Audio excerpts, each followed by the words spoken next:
तो चलिए शुरू करें। सूक्ष्म जीव, उनकी संरचना, उनके प्रकार और जंतु एवं पादप वर्गीकरण। सिलेबस में लिखा हुआ ये टॉपिक दो अलग अलग जगह पे एक नाम से जाना जाता है, जीवधारियों का वर्गीकरण। ठीक, तो वही हम पढ़ने वाले हैं, जीवधारियों का वर्गीकरण। ये जीवधारियों का जो वर्गीकरण है उसके पहले अब दो नंबर के जो प्रश्न बनने वाले हैं तो उस पर फोकस करना है। इस वाले टॉपिक से ज्यादातर प्रश्न शॉर्ट नोट ही बनेगा। प्रश्न तो फुल भी बन सकता है, ऐसा नहीं है, बहुत बड़ा टॉपिक है। फुल क्वेश्चन ये बनेगा, जीवधारियों के वर्गीकरण को समझाइए। तो विटेकर के द्वारा दिए गए 5 जगत वर्गीकरण को समझा देना है। आगे अकेला अपने आप में ये पूछा जाए जंतु जगत वर्गीकरण को समझाइए तो वो भी फुल क्वेश्चन बन जाएगा। अकेला अपने आप में पादप जगत वर्गीकरण भी फुल क्वेश्चन बन जाएगा। बनने को तो ये क्या कहते हैं तुम्हारे मोनेरा, प्रोटिस्टा और कवक भी बन जाएंगे, लेकिन इतने डीप में अपन पढ़ना नहीं है अपने को, सामान्य विज्ञान है ना, तो वहां से शॉर्ट नोट बन सकते हैं। ठीक है, इसके अंतर्गत जैसे फाइलम प्रोटो जो आएगा, सीलेंट्रेट आएगा, प्लेटीहेल्मिन्थेस आएंगे, आगे जैसे बढ़ते जाएंगे नाम थोड़े टफ आते जाएंगे और इंटरनल क्लासिफिकेशन के साथ साथ चीजें और टफ होती जाएंगी। टफ इसलिए होती जाएंगी क्योंकि हम पहली बार पढ़ रहे हैं तो उससे हम फेमिलियर नहीं हैं और कोई ज्यादा दिक्कत नहीं होगी। बस उनको हमें ज्यादा से ज्यादा क्या टाइम देना पड़ेगा याद करने के लिए। ज्यादा से ज्यादा टाइम देंगे याद करने के लिए तो फिर हमारे लिए वो आसान हो जाएगी। पहली बार नाम सुनते हैं तो इंसान का भी भूल जाते हैं कि तुम्हारा नाम क्या है, तो तुमने नाम बताया, फिर थोड़ी देर बात करी, 10 मिनट 20 मिनट बाद, फिर बाद में नाम भूल गए तो फिर पूछा अच्छा तुमने नाम बताया था, क्या नाम बताया था। तो इनके साथ भी यही होगा, नाम थोड़े टफ आते जाएंगे। ठीक, तो पहले तो क्लासिफिकेशन क्या है, बहुत आसान सी परिभाषा।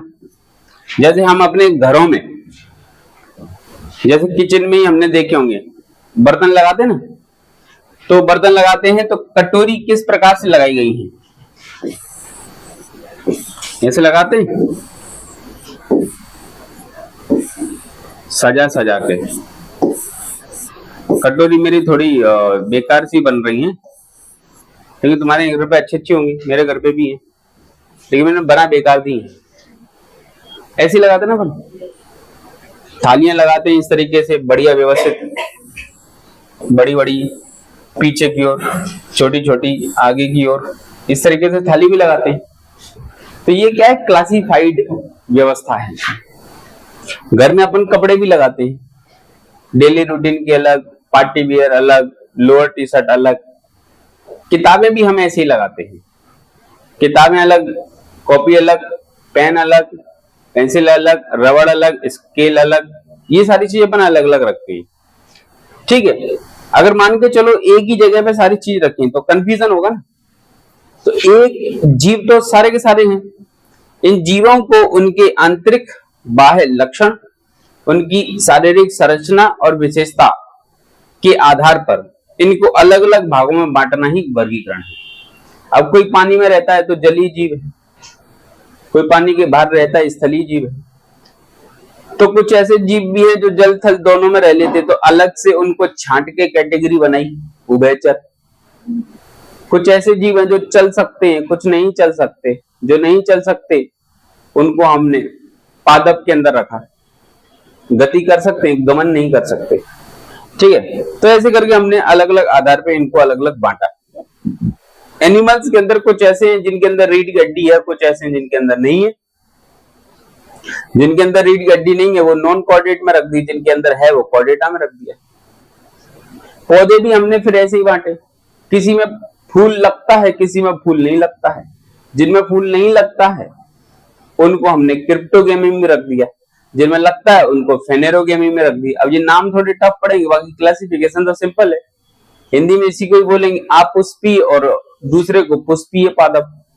लेकिन अपुष्पीय और पुष्पीय पादप ऐसा 2 मार्कर नहीं आएगा, क्वेश्चन आएगा 2 मार्कर में क्रिप्टोगेमी प्लांट, तो हमें लिखना पड़ेंगे ऐसे पादप जिनमें फूल नहीं होता है या फूल पुष्प अनुपस्थित होता है, क्रिप्टोगेमी पादप कहलाते हैं। इन्हें 3 भागों में वर्गीकृत किया गया, थैलोफाइटा, ब्रायोफाइटा, एरिडोफाइटा। तो इस तरीके से क्रमबद्ध रूप में चीजें एक ही करके चलती जाएंगी। नाम थोड़ी टफ आएंगे तो कोई बात नहीं, टफ को बाल्टी बनाते जाएंगे, आगे बढ़ते जाएंगे। ठीक है, जीवों को उनके द्वारा किए गए विकास, है ना, जैसे एक ये छोटा जीव है, हजारों सालों तक धीरे धीरे अनुकूल परिस्थितियों में अपने अंदर सरवाइव करता जा रहा है। अब ये जीव कुछ इस तरीके से दिखाई देता है हजारों करोड़ों वर्षों बाद। जैसे हम पहले बंदर हुआ करते थे, ऐसा लोग बताते हैं, गलत बताते हैं। हम बंदर नहीं थे, हमारा विकास जिससे हुआ है उसी का विकास बंदर का विकास भी उसी से ही हुआ है ना। तो बंदर हमारा पिता नहीं हो सकता, जनक नहीं है, बंदर हमारा भाई हो सकता है। कैसे? क्योंकि हमारा और बंदर का डीएनए 98% मैच करता है। तो ऐसी स्थिति में हमारा वो जनक नहीं है, वो एक प्रक्रिया में एक साथ एक जैसा हो सकता है। कैसे? जैसे मान के चलो ये एक कोई जीव है, जो भी जीव है, ठीक, ये अलग अलग एटमॉस्फेयर में अलग अलग स्थान पे जा रहा है, तो समय और जरूरत के हिसाब से, जगह के हिसाब से इनके शरीर में अलग अलग परिवर्तन आ रहे हैं। ठीक है, इसी क्रम में एक मानव है और इसी क्रम में एक बंदर है, या हम ये मान के चलें इसी क्रम में एक बंदर है। बंदर भी इसी क्रम में एक जीव है जो पूर्वज से बना। बंदर भी ऐसी जगह पे गए होंगे, कुछ अलग अलग क्लाइमेट में। कुछ बंदर ऐसी जगह गए होंगे जहां पे पेड़ ही पेड़ रहे होंगे, कुछ बंदर ऐसी जगह गए होंगे जहां पर पेड़ नहीं रहे होंगे। तो जब पेड़ नहीं रहे होंगे तो इन्होंने जमीन पे चलना चालू किया होगा। जब जमीन पे चलना चालू किया होगा, और कुछ बंदर ऐसी जगह गए होंगे जहां पेड़ होंगे, तो उन्होंने जमीन पे चलना चालू नहीं किया होगा। जब नहीं किया होगा तो ये बंदर बंदर रह गए, और जब हमने जमीन पे चलना चालू किया तो हम धीरे धीरे खड़े होने लगे, सीधे होने लगे, रीढ़ की हड्डी सीधी होने लगी। तो फिर इसका विकास होकर ये आगे चल के मानव बन गया, और इसका विकास होके बाद में ये बंदर ही बना रहा। तो बंदर और मानव का पूर्वज सेम है, जो भी रहा हो। हमने उदाहरण के लिए बंदर मान लिया है, तो बंदर और मानव दोनों का पूर्वज सेम ही रहा होगा। बंदर फिर ऐसी स्थिति में गए कि वो ऊल के अपने शरीर का वैसा विकास किया। मानव ऐसी जगह आए होंगे जिनका विकास, तो इस विकास क्रम को समझने के लिए, है ना, जीवों को उनके द्वारा किए गए विकास और शारीरिक संरचना के आधार पर विभिन्न वर्गों में बांटा गया है। तो जीवों के क्रमिक विकास को समझने के लिए वर्गीकरण आवश्यक है। एक लाइन में अगर हम कहें कि वर्गीकरण क्या है, तो वर्गीकरण ये है कि इसके माध्यम से जीवों के अंदर होने वाले क्रमिक विकास को समझा जा सकता है। ठीक है, जैसे मोनेरा के अंदर एक कोश की प्रोकैरियोटिक, फिर प्रोटिस्टा के अंदर एक कोश की और यूकैरियोटिक विकसित हुए। प्रोटिस्टा के बाद कवक बहुकोश किए, लेकिन स्वपोषी नहीं है। फिर उसके बाद पादप बहुकोश की और स्वपोषी, बहुकोश की और स्वपोषी। फिर उसके बाद धीरे धीरे और भी कई बने, जंतु, साथ ही साथ जंतु बने। जंतुओं में पहले कौन से? सिंगल सेल वाले, प्रोटोजोआ वाले। फिर उसके बाद बहुकोश की, पोरीफेरा वाले, सीलेंट्रेटा वाले, प्लेटीहेल्मिन्थेस वाले, निमेटीहेल्मिन्थेस वाले, आर्थ्रोपोडा वाले, मोलस्का वाले, एकाइनोडर्मेटा वाले। फिर उसके बाद लास्ट में होने कॉर्डेटा वाले। क्रम, किसी में पाचन तंत्र व्यवस्थित है, किसी में नहीं है, किसी में कंकाल तंत्र है, किसी में नहीं है। क्रमबद्ध रूप से धीरे धीरे संरचना जटिल होती जा रही है। ये क्रम को बताता है। वर्गीकरण जो क्लासिफिकेशन है, जीवों के अंदर होने वाले सतत विकास की प्रक्रिया को समझने के लिए आवश्यक है। ठीक, तो ये 2 मार्कर में याद रखेंगे। जीवों में विकासीय परिवर्तन को समझना वर्गीकरण का मूल उद्देश्य है। और 2 नंबर में लिखना है तो ये एज इट इज रटना पड़ेगा। रटो, छापो और भंवर बुआ के भंवर जात से निकल जाओ। 2 नंबर में सोचने समझने जैसा कोई भी काम नहीं है। क्वेश्चन आया, छाप दिया, क्वेश्चन आया, छाप दिया, सील ली, ठोक दी, बस। वो सील एकदम मजबूत होनी चाहिए, याद होनी चाहिए। क्वेश्चन आया, लिख दिया, सोच विचार का समय ही नहीं है वहां पे, ठीक है। तो ये है आपका एक वर्गीकरण की डेफिनेशन। इंग्लिश मीडियम वाले अपने हिसाब से इंग्लिश में लिख लेंगे। जो वर्गीकरण है, इस वर्गीकरण के लिए कैरोलस लीनियस नाम का एक वैज्ञानिक है, सबसे पहले वर्गीकरण करता है और बताता है संपूर्ण जीव जो हैं वो 2 ही प्रकार के हैं, ठीक है। इन्होंने संपूर्ण जीवों को 2 जगत में बांटा। सबसे पहले इन्होंने वर्गीकरण किया, इसलिए फादर ऑफ टैक्सोनॉमी कहा जाता है, यानी कि वर्गीकरण के इनको जनक माना जाता है। जनक राजा देंगे और क्या, 2 जगत दे दिए, और क्या चाहिए तुमको, ठीक है। जंतु और पादप, ठीक है। फिर उसके बाद देखें, इन्होंने एक किताब लिखी थी, इस किताब का नाम क्या है, सिस्टेमा नेचुरी। अब तुम लोगों ने प्री दिया है, टॉपिक प्री में है नहीं, लेकिन फिर भी अगर कभी कभार कुछ क्वेश्चन थोड़ा आउट ऑफ हटके लीक से पूछ लेते हैं, तो लीक से हटका जो पूछा गया प्रश्न वो कहीं ना कहीं मुख्य परीक्षा के सिलेबस में होता है।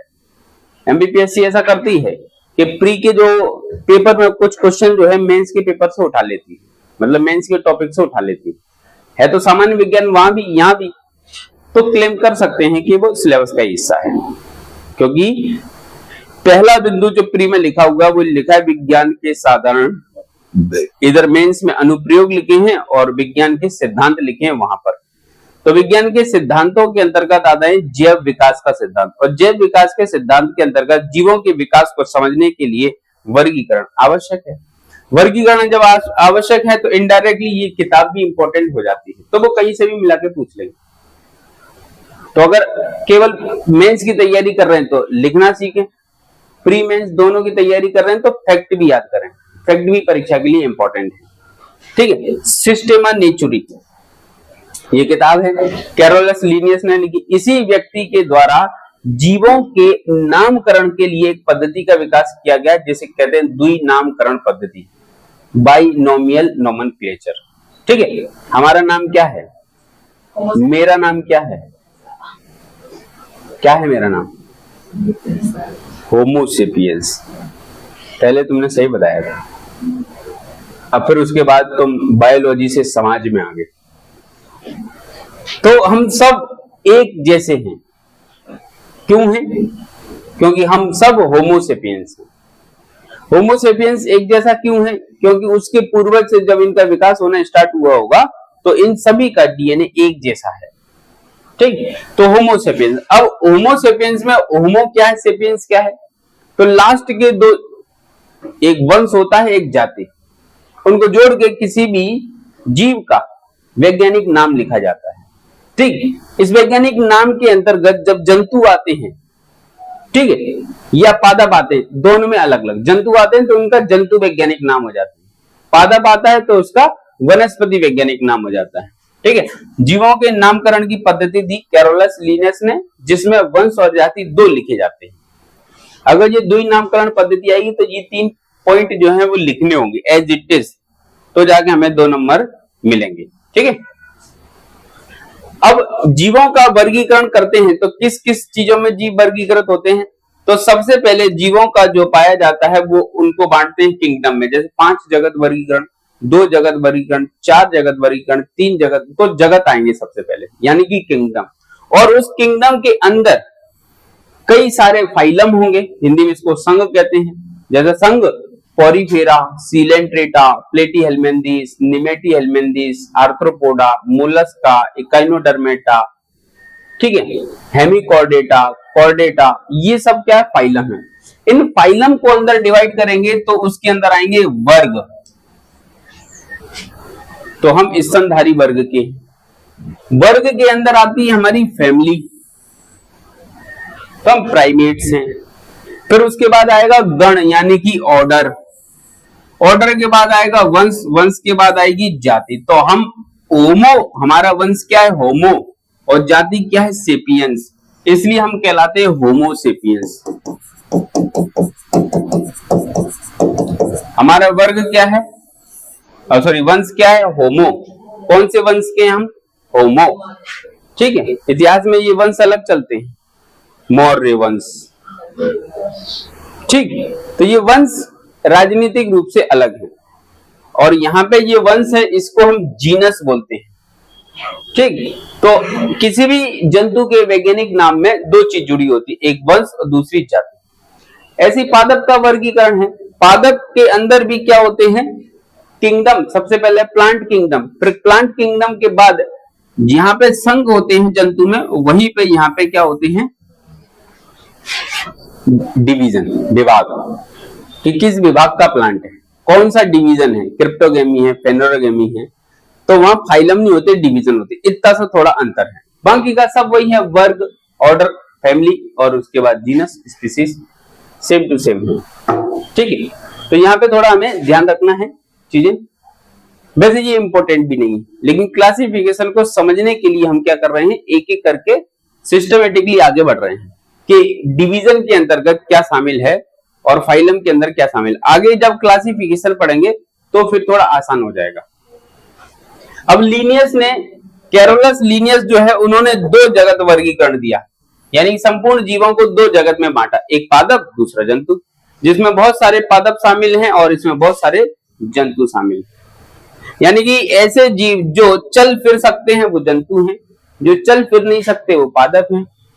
ऐसे जीव जिनमें कोशिकावृत्ति पाई जाती वो पादप हैं, जिनमें नहीं पाई जाती वो जंतु हैं।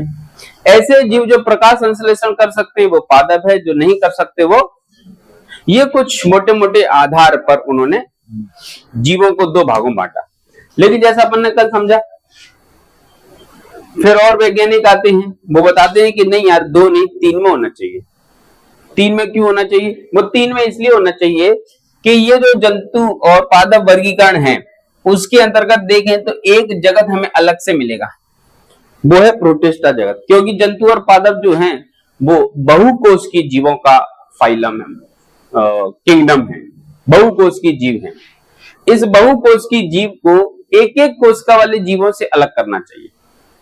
तो एक एक कोशिका वाले जीव जैसे अमीबा, जैसे यूग्लिना, ठीक है, जैसा पैरामीशियम, डायटम, ठीक है, और ये क्या है, मैक्रोग्ला, ये बहुत सारे जीव हैं।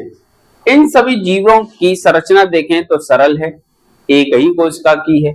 तो एक एक कोशिका वाले जीवों को हमने प्रोटिस्टा के अंदर रखा और बहुकोश की जीवों को अलग दो भागों में बांट दिया, जंतु और पादप में।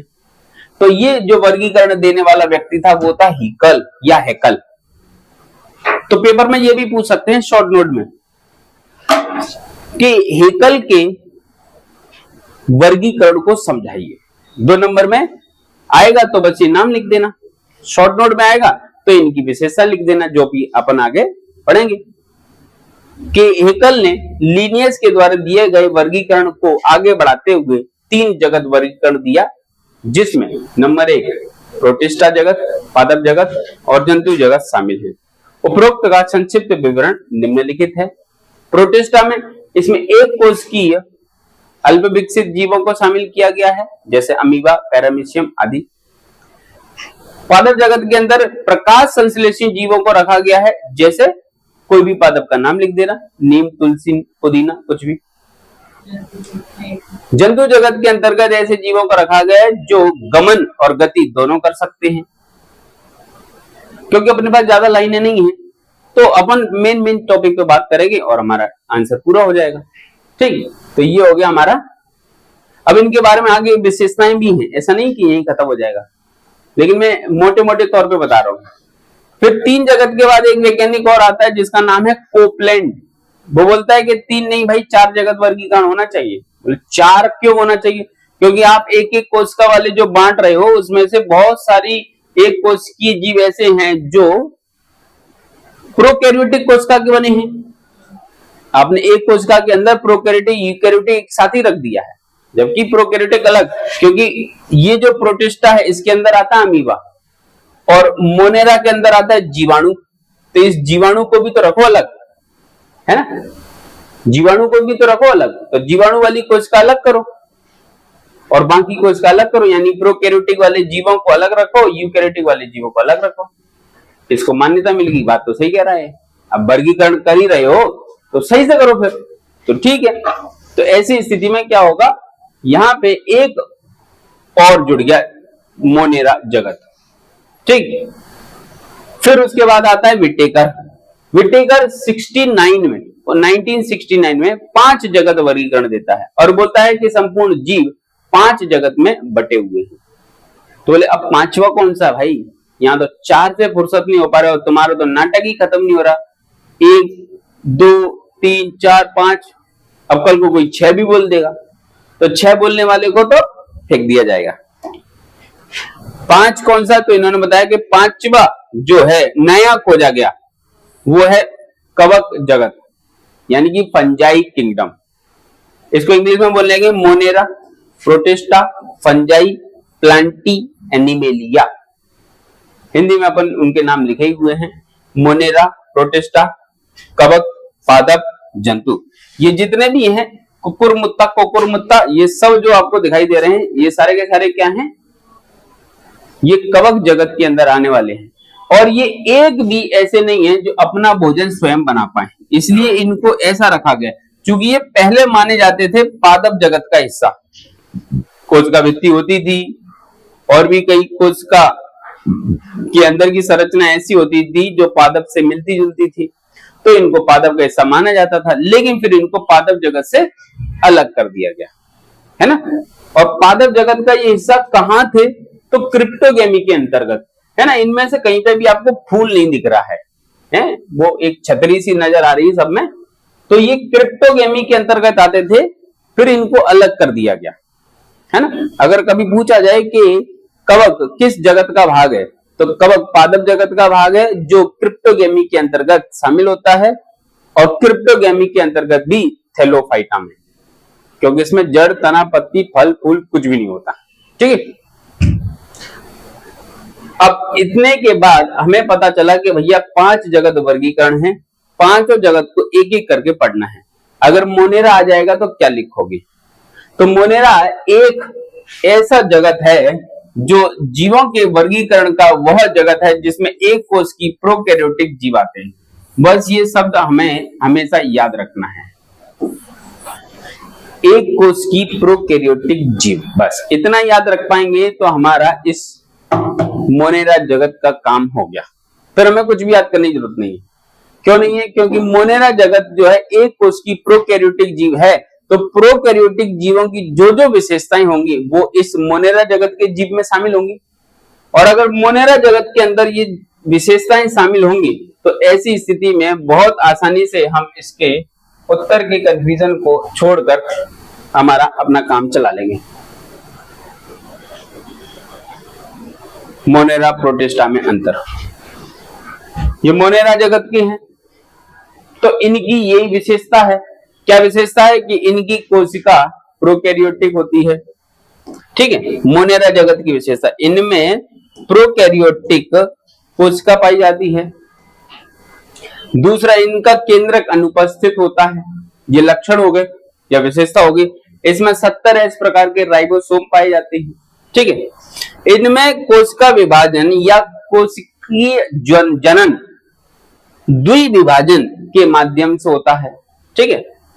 इनका उदाहरण है जीवाणु आदि, ठीक, यानी कि जितने भी बैक्टीरिया मोनेरा जगत में आते हैं, ठीक। अगर अपन कंपैरिजन करेंगे तो कंपैरिजन में इनकी कोशिका यूकैरियोटिक होती है प्रोटिस्टा की, इनका केंद्रक सुविकसित होता है, पूरी तरीके से डेवलप होता है। इसमें 80 प्रकार के राइबोसोम पाए जाते हैं। इनमें लैंगिक अलैंगिक दोनों विधि से जनन की प्रक्रिया देखी गई है और इसका उदाहरण है अमीबा या पैरामीशियम या यूग्लिना और भी तमाम, बट एक लिख दिया है, ठीक। तो ये प्रोटिस्टा और मोनेरा के बीच में अंतर है, एक जो है वो उसकी विशेषता है। तो इसलिए हमको क्या करना है, चीजें थोड़ा याद करने के लिए थोड़ा स्मार्ट वर्क भी करना है, जिससे हमें पता चले कि आखिरकार हमें क्या याद करना चाहिए, क्या नहीं करना चाहिए। वही हमारे यहाँ पे आगे लिखा हुआ है, ठीक है। प्रोकैरियोटिक कोशिका वाला जगत है। इस पूरे जगत के अंदर जो भी जीव होंगे उन सब की कोशिका एक ही होगी और वो भी प्रोकैरियोटिक होगी, ठीक है। इनमें केंद्रक कला और केंद्रिका अनुपस्थित होती है। यानी कि केंद्रक अल्प विकसित है, उसका कारण यही है कि ये दोनों उसके अंदर अनुपस्थित होती हैं। पहले अपन ने कभी सेल में पढ़ा था सेल में? तुम नहीं पढ़े थे? कुछ तो कोई तो पढ़ा था, कोई भी नहीं पढ़े थे। तो जब सेल, चलो नहीं पढ़े, आगे पढ़ेंगे इसे, अगला टॉपिक सेल का ही है। तो ये जो ऐसी कोशिका होती है जिनमें केंद्रक के चारों ओर केंद्रक झिल्ली, न्यूक्लियर मेम्ब्रेन के अंदर न्यूक्लियोलस, ये दोनों चीजें नहीं होती। जैसे ये अभी अपन ने बैक्टीरिया का चित्र बनाया था, चित्र था अपने पास बैक्टीरिया का, ये रहा। तो इससे पता चलेगा अपने को कि ये जो चारों ओर दिखाई दे रही है, ये सेल मेम्ब्रेन है, और इसके अंदर जो है ये उसका न्यूक्लियाइड है, यानी कि आनुवंशिक पदार्थ है, जो कि कवर्ड नहीं है। अगर यूकैरियोटिक कोशिका की बात करेंगे तो यूकैरियोटिक कोशिका कैसी है? ऐसी है, ये कोशिका है और उसके अंदर का ये न्यूक्लियस है, ठीक है। प्रोकैरियोटिक कोशिका की बात करेंगे तो ये एक कोशिका है, इसके अंदर उसका आनुवंशिक पदार्थ है, इसका आनुवंशिक पदार्थ ऐसे खुला ही पड़ा हुआ है, चौड़े में, दम है तो आके रोक लो। क्यों? क्योंकि इसको कवर करने वाली जो झिल्ली है वो इसके चारों ओर नहीं होती, इसके चारों ओर वो झिल्ली नहीं होती। उसी झिल्ली का नाम क्या है? न्यूक्लियर मेम्ब्रेन, केंद्रक झिल्ली। तो जो प्रोकैरियोटिक कोशिका वाले जीव जिन्हें मोनेरा जगत के अंदर रखा है, उस जगत के अंदर आने वाले किसी भी जीव के चारों ओर ये झिल्ला नहीं पाया जाता, ये झिल्ला ये नहीं पाया जाता, ठीक। और इसके अंदर पाए जाने वाले एक छोटा सा गोला और है। ये गोले जो हैं ये दो वो हो सकते हैं, तीन भी हो सकते हैं, एक भी हो सकता है। इन गोले का नाम है न्यूक्लियोलस। ये न्यूक्लियोलस इसके अंदर भी नहीं होता, यहाँ पे वो न्यूक्लियोलस भी नहीं होता, ना तो न्यूक्लियस के चारों ओर की मेम्ब्रेन है, ना न्यूक्लियोलस है। इसको हम कहते हैं केंद्रिका। ये दोनों नहीं होती, तो हम अंतर के एक आधार को और बढ़ा सकते हैं, केंद्रिका और केंद्रक झिल्ली।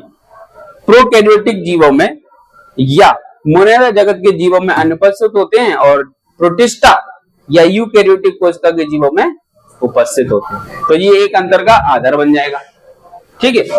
तो ऐसी करके चीजें नोट करते जाएंगे, याद करते जाएंगे, आगे बढ़ते जाएंगे, ठीक है। तो समझ में आया कि इसके अंदर क्या नहीं पाया जाता? केंद्रक कला या केंद्रक झिल्ली, और केंद्रिका इसके अंदर अनुपस्थित होती है।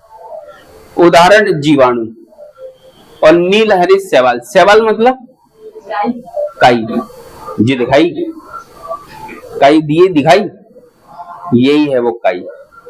ये एक्चुअल में साइनोबैक्टीरिया है, साइनोबैक्टीरिया यानी कि नीले हरे रंग का शैवाल है। और इस शैवाल जैसा दिखता है नहीं, ये नीले हरे रंग के शैवाल जैसा दिखता है, एक्चुअल में ये है साइनोबैक्टीरिया। और बैक्टीरिया मतलब जीवाणु, जीवाणु है, और उसी के ही अलग अलग नाम है। जैसे हमारे भी अलग अलग नाम होते हैं। कोई एक व्यक्ति जिसका नाम राहुल है, उसका घर का नाम भी अलग हो सकता है, बाहर का नाम भी अलग हो सकता है, हो सकते कि नहीं हो सकते? तुम्हारा भी नाम है एक, क्या नाम है तुम्हारा? बादामी। हाँ, घर का नाम क्या है? यही, चलो कोई बात नहीं। मेरा नाम भी है, बाहर का अलग है, बाहर का नाम तो तुम जानते ही हो क्या है। हाँ, घर का नाम अलग है, घर पे एक अलग नाम से बुलाया जाता है। किस नाम से बुलाया जाता है ये रिकॉर्डिंग चल रही, बाद में बताइए, ठीक है। तो ये क्या हो गए? ये हमारे क्या हो गए? मोनेरा जगत के कुछ विशेषताएं। ऐसी विशेषताएं इसकी और बहुत सारी हैं, एक एक करके विशेषताएं हमें क्या करनी है? याद करनी है, या उनके लक्षण देख लो। इनकी कोशिका के ऊपर कोशिका भित्ति, केंद्रक कला और केंद्रिका ये कुछ भी नहीं होती, अनुपस्थित होती है, ठीक है।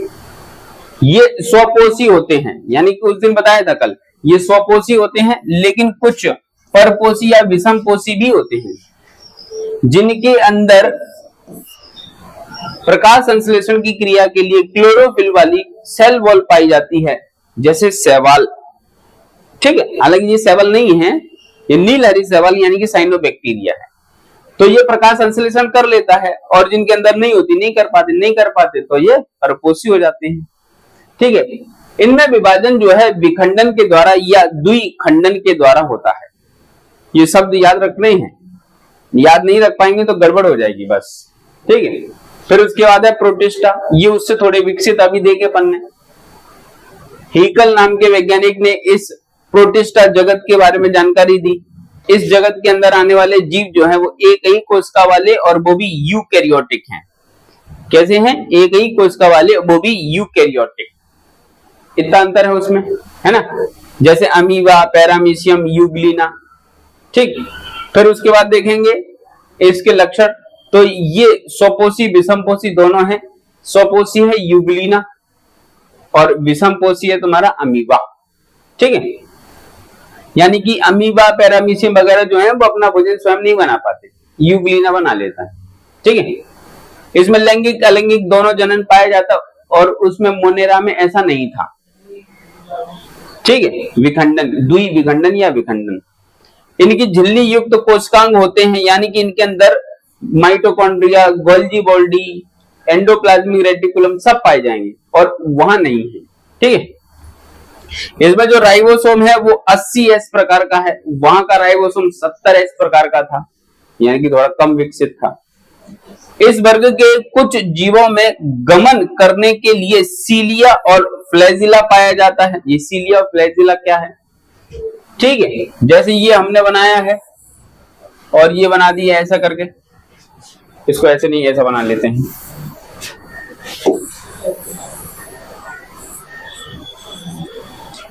ये हमने यूग्लिना बनाया है, ठीक है। ये है फ्लैजिला, ये पूंछ टाइप की जो बनी है ये फ्लैजिला है, ठीक है। या तो फिर अगर अपन यहां पे देखेंगे, ये है तुम्हारा सीलिया, इसमें से जो कांटे निकल रहे हैं, हाँ फर टाइप, इसमें से जो फर टाइप की चीजें छोटे छोटे निकल रहे हैं वो इस तरीके से आगे आगे बढ़ते रहते हैं, उसके माध्यम से ये चल पाते हैं, ठीक है। ऐसा मानव में भी जो कोशिका है, जिस कोशिका का नाम क्या है, स्पर्म कोशिका, स्पर्म कोशिका में ये जो पाया जा रहा है ये फ्लैजिला है, ठीक है। उसके माध्यम से ये पूंछ टाइप कैसा हिलता रहता है और आगे गति करता है, और वो पूंछ टाइप का ये जो दिखाई दे रहा है वो यूग्लिना में दिखाई देता है, जो अभी मैंने बताया था। तो वो पूंछ टाइप का जो रहता है जिसके माध्यम से उसको आगे गति मिलती है उसको फ्लैजिला कहते हैं, और जो कांटे फर टाइप के होते हैं उसको सीलिया कहते हैं। इनके माध्यम से ये जीव आगे की ओर गति करते हैं, ठीक है। ये समानता भी हो सकती है एक तरीके से मोनेरा प्रोटिस्टा में, क्योंकि फ्लैजिला जीवाणु में भी पाया जाता है, जीवाणु भी उसी के कारण ही क्या करता है, गति करता है। तो कभी समानता पूछी है तो बता देना, प्रोटिस्टा और मोनेरा दोनों जगत के जीवों में गति करने के लिए, गति नहीं गमन करने के लिए, है ना, गमन करने के लिए यानी कि लोकोमोशन करने के लिए, एक स्थान से दूसरे स्थान जाने के लिए दोनों जीवों के अंदर फ्लैजिला पाया जाता है, ठीक है। लेकिन उसमें ये नहीं पाए जाते, सीलिया नहीं पाए जाते, सीलिया केवल प्रोटिस्टा के अंदर पाए जाते, ठीक। जैसे कि पैरामीशियम, उदाहरण डाल के बात करेंगे ना तो और अच्छी बात होगी, ठीक है। अगला है इनके बीच में अंतर। तो आज अपन इतना ही पढ़ेंगे, समय समाप्त हो चुका है, लेकिन एक क्वेश्चन लिखो, कल उसका आंसर लिख के लाना है, शॉर्ट नोट में ही है। मोनेरा जगत से आप क्या समझते हैं, संक्षिप्त में परिचय दीजिए। ऑनलाइन भी जो पढ़ रहे हैं वो भी इसका उत्तर लिखेंगे। मोनेरा जगत से आप क्या समझते हैं, संक्षिप्त में परिचय दीजिए। अगला प्रश्न लिखना है, प्रोटिस्टा जगत से आप क्या समझते हैं, संक्षिप्त में परिचय दीजिए।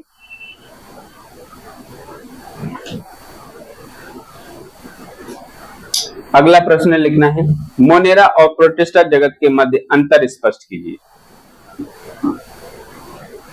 ये तीनों प्रश्न लगभग एक ही आधार पर हैं। इन तीनों प्रश्नों के कल उत्तर लिख के लाएंगे और उसके बाद अपन कल पादप और अन्य जंतु जगत वाला टॉपिक स्टार्ट करेंगे, ठीक है।